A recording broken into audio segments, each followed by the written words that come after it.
النساء کی آیت نمبر 31-32 میں میرے رب نے یہ اعلان کر دیا قل ان کنتم تحبون اللہ فاتبعونی یحببکم اللہ، اے نبی جی اعلان کر دو اگر تم اللہ سے محبت کرتے ہو تو میرے طریقے پر چلو، اللہ تم سے محبت کرے گا، تمہارے گناہوں کو معاف کر دے گا۔ اے نبی جی اعلان کر دو اللہ اور اس کے رسول کا کہاں مانو، آپ کی تعلیمات اپنی زندگی میں اتارو، اگر تم نے انکار کیا تو اللہ پاک منکرین کو پسند نہیں فرماتا۔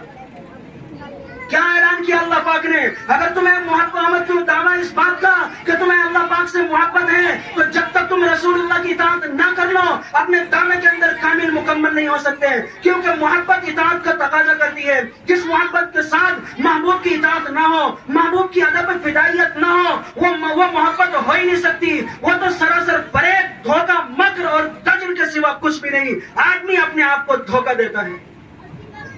دنیا کے اندر لیلا اور مجنون کی مثالیں بیان کی جاتی ہیں، اور عشق مجازی کی بدولت ایک انسان پاگل ہو جاتا ہے اور وہ اپنی محبوب کی ایک ادا کو پسند کرتا ہے۔ لیلا نے جس وقت یہ کہا کہ اگر یہ سب میرے مجنون ہیں اور مکان پر بھیڑ لگائے کھڑے ہیں، ذرا یہ چھری اور تشت لے کر جاؤ اور ان سے یہ کہو کہ لیلا نے گوشت منگایا ہے۔ محبت تو دیکھی جائے گی، لیلا کے مکان پر بھیڑ لگی ہوئی ہے تو زبان سے یہ کہہ دینا کہ میں لیلا کا دیوانہ ہوں، یہ تو بڑا آسان ہے۔ لیلا نے کہا میں یہ دیکھنا چاہتی ہوں دیوانہ ہے کون،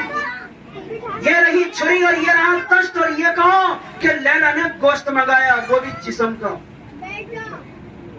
جب یہ خادم باہر گیا اور جا کر یہ کہا تو سارا مجنون رفع ہو گیا اور یہ کہا کہ ہمیں لیلا سے اس درجے میں محبت نہیں ہے کہ ہم اپنے جسم کا گوشت کاٹ کر ہی دے دیں، ہمیں یہ محبت نہیں ہے، ہم تو خالی بھیڑ لگانے والوں میں سے ہیں، ہم تو شیدائیوں میں سے نہیں ہیں، ہم تو ان لوگوں میں سے جو جماعت کے اندر بھیڑ کرتے ہوں، ہم تو ان لوگوں میں سے جو کثرت بڑھاتے ہوں۔ ایک کونے کے اندر ایک آدمی پڑا ہے، وہ ایسا کوئی دیوانہ، وہ ایسا کوئی مجنون جس پر مکھی پھنک رہی ہے، اس نے اس سے بھی معلوم کرنا چاہا کہ آپ بھی لیلا کی محبت میں اسے گوشت اپنے بدن کا دینا چاہو گے تو مجنون نے اپنے بال سوارے اور اپنے سر کو اٹھایا اور چھری تشت میں سے اٹھائی، اپنے پاؤں میں سے گوشت کاٹ کے دیا، اپنے ران میں سے گوشت کاٹ کے دیا، جسم کے مختلف حصوں سے گوشت کاٹ کر دیا اور یہ کہا نہ جانے لیلا کو کہاں کے گوشت کی ضرورت ہوگی، جاؤ جا کر اس کو پیش کر دو۔ تو اللہ نے کیا کہا کہ جب تک رسول اللہ کی اطاعت تمہاری زندگی میں نہ ہو تم اپنی محبت کے اندر کامل نہیں ہو سکتے۔ ورنہ اللہ کیا چاہتا ہے، امر بالمعروف کیا ہے، نہی عن المنکر کیا ہے، اللہ کیسے راضی ہو، اللہ کی مرضیات کیا ہے، رب کی نامرضیات کیا ہے، ہمیں اس بات کا علم و اندازہ کیسے ہو۔ تو اللہ رب العزت نے کہا کہ اے لوگوں تم رسول اللہ کی اطاعت کرو، رسول اللہ کا کہا ماننا، آپ نے جو کہا اس کو ماننا، آپ نے جو کر کے دکھایا اس کو فالو کرنا، اپنی زندگی اتارنا، اپنی زندگی کے اندر اتارنا، یہ اللہ ہی کا تو حکم ہے۔ اس حیثیت سے نبی کی اطاعت حقیقت میں اللہ ہی کی اطاعت ہے۔ اور سورۃ النساء کے اندر یوں کہا من یطع الرسول فقد اطاع اللہ، جس نے رسول اللہ کی اطاعت کی حقیقت میں اس نے اللہ ہی کی اطاعت کی۔ جو لوگ اطاعت اور جو لوگ اتباع کا راستہ اپنائیں گے، نبی پاک صلی اللہ علیہ وسلم کی تعلیمات سے محبت کریں گے، آپ کی سنتوں سے محبت کریں گے، کھانے کی سنتیں، پینے کی سنتیں، چلنے کی سنتیں، لیٹنے کی سنتیں، بیٹھنے کی سنتیں، نماز کی سنتیں، قیام اور رکوعات اور سجودات کی سنتیں، سفر کی سنتیں، حضر کی سنتیں۔ ہاں میرے رب نے مجھ کو ایمان والا بنایا، میں کوئی جانور تو نہیں ہوں کہ کھا کر یوں ہی سو جاؤں۔ اللہ پاک نے تمام مخلوقات میں مجھ کو الگ بنایا، کچھ تو فریضہ اللہ پاک نے میرے ذمہ رکھا ہوگا۔ تو اللہ رب العزت نے قرآن کے اندر اعلان کیا وَمَا خَلَقْتُ الْجِنَّ وَالْإِنسَ إِلَّا لِيَعْبُدُونَ، اے انسانوں، اے جناتوں کے گروپ، اے انسانوں کے گروپ، اے انسانوں کی جماعتوں، تم اگر کالے ہو یا گورے، تم پورب کے اندر ہو یا پچھم کے اندر، تم ایسٹ کے اندر ہو یا ویسٹ کے اندر، نارتھ کے اندر ہو یا ساؤتھ کے اندر، تم جنگل میں، بیابان میں، آندھی میں، طوفان میں، کھیت میں، کھلیان میں، جہاں تمہارا جی چاہے بسیرا کر لو، چاند کے اندر چلے جاؤ، آسمان کے اندر چلے جاؤ، آندھی طوفان کے اندر چلے جاؤ، تمہارا رب میں ہوں اور تمہارے آئیڈیل، تمہارے نمونہ محمد الرسول اللہ صلی اللہ علیہ وسلم ہے۔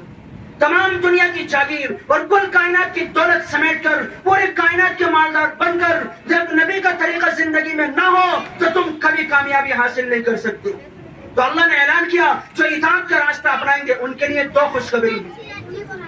کون سی خوشخبری؟ ایک خوشخبری یہ جو اللہ پاک نے قرآن کے اندر بیان کی، اگر تم نے اطاعت کی رسول اللہ کی، اگر فالو کیا نبی پاک صلی اللہ علیہ وسلم کے فرمان کا، تو اللہ رب العزت ذوالجلال تم کو اپنا محبوب بنا لیں گے، تم کو اپنا پسندیدہ بنا لیں گے۔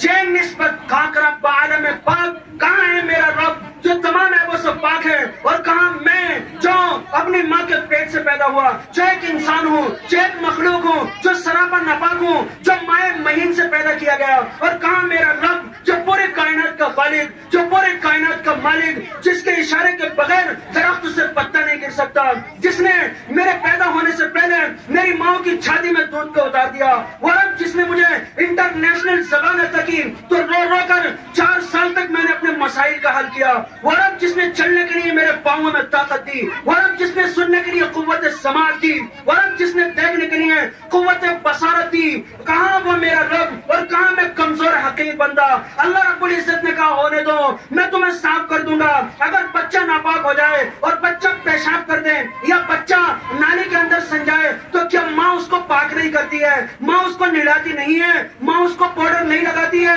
اے لوگو، میں بھی تم کو پاک کر دوں گا، میں بھی تم کو صاف کر دوں گا، اور اس ماں سے بھی زیادہ محبت کرتا ہوں۔ اس لیے یہ مت دیکھو میں رب ہوں اور تم مربوب ہو، یہ مت دیکھو میں خالق کائنات ہوں اور تم میری مخلوق ہو۔ اے لوگو، اگر رسول اللہ کا طریقہ، نبی پاک کا طریقہ، آپ کے احکامات، میرے نبی کی تعلیمات، میرے محبوب کی سنتیں تمہاری زندگی کے اندر ہوئی، مجھے اپنی عزت کی قسم میں تم کو اپنا محبوب بنا لوں گا۔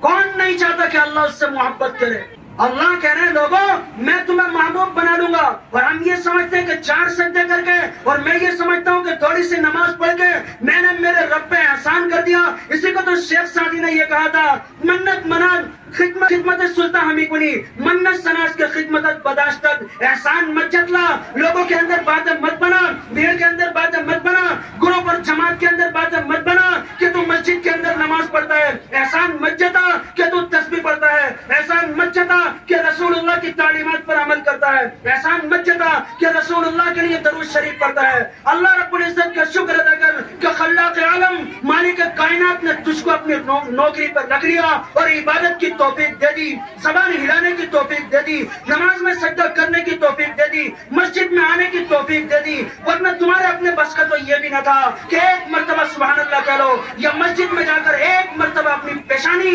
اللہ کے مکان اور گھر کے اندر زمین پر ٹیک دو۔